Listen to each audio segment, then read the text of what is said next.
সবজি কষানো হয়ে গেছে, আমি এখন মাছগুলো ঢেলে দিতেছি। আমি আজকে বড় পাঙ্গাস মাছ দিয়ে সিম দিয়ে আলু দিয়ে রান্না করবো। পেঁয়াজ দিয়ে দিলাম,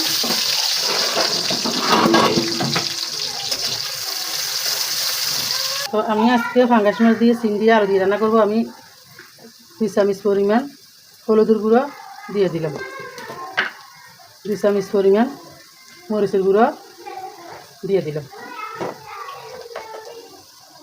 দিলাম লবণ। আমি প্রথমত আগে মাছগুলো কষাবো। মাছগুলো এখন দিয়ে দিচ্ছি, মরিচ কষানো হয়ে গেছে। মাছগুলো আমি এখন কষাবো। মাছ কষানি হয়ে গেলে মাছগুলো উঠিয়ে ফেলবো। তো আমি পাঙ্গাস মাছ দিয়ে আলু দিয়ে সিম দিয়ে রান্না করবো। আজকে একবার তরকারি রান্না করতেছি, কালকে দুপুরে রান্না করবো না। কালকে তো ভোট চলবে, একটা মানে মনের ভিতরে একটা ভয়ও থাকে, আনন্দও থাকে। কালকে ভোট কে পাই, কালকে ভোটের দিন ভোট দিতে যাবো। আল্লাহ দেশের নতুন সরকার হবে, সেই জন্য সবাই ভোট দিবে কালকে ভোটের দিন। সেই জন্য আজকে আমি তরকারি একবার রাইতে রান্না করতেছি, কালকে দুপুরে তরকারি রান্না করবো না। আমি দিয়ে দিলাম একটু করে পানি। মাছগুলো কষানি হয়ে যাক, তারপরে আমি মাছগুলো উঠে ফেলবো। পেঁয়াজা মাছ দিয়ে সবজি রাখলে ভালো লাগে। ছোটোবেলায় দেখতাম আমাদের মারা হাতে মাখি সবজি মাছ একসাথে হাতে মাখে দিয়ে দিত। সবজিগুলো খেতে অনেক ভালো লাগতো। আমার মারা এভাবে রান্না করতো আগে। আসলে মাদের হাতের রান্না অনেক মজা হইতো। মায়েরা যখন সবজি রান্না করে তখন খেতে ভালো লাগতো। আর এখন আমাদের হাতের তো রান্না এখন করিতুকের রান্না, কত মরিচ পেঁয়াজ মশলা কত কিছু দেওয়া লাগে। আমাদের মারা শুধু হলুদ মরিচ দিয়ে, তেলও বেশি দিত না, হলুদ মরিচ দিয়ে রান্না করতো সবজি। এত মজা লাগতো যে সবজিগুলা খেতে ভালো লাগতো খুব।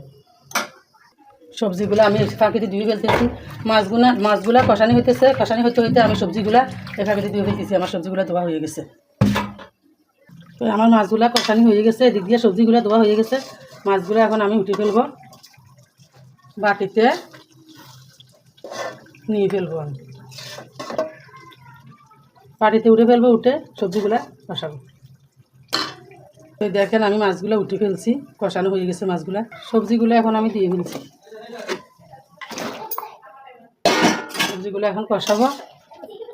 আসলে সবজি রান্না করতে করতে আমি কিছু কথা বলি। আমি আজকে 1 বছর 8-9 মাস হইতেছে পেজ চালের। মোটামুটি ভিউ লাইক কমেন্ট ভালোই হয়েছে। আমি সবসময় অ্যাক্টিভ থাকি, ভিডিও ঠিক মতন ছাড়ি, লাইক কমেন্ট করি, সময় দিই। আমার যেটুকু দিবার দরকার আমি এটুকু দিই। ফেসবুকের গাইডলাইন মতন চলি আমি।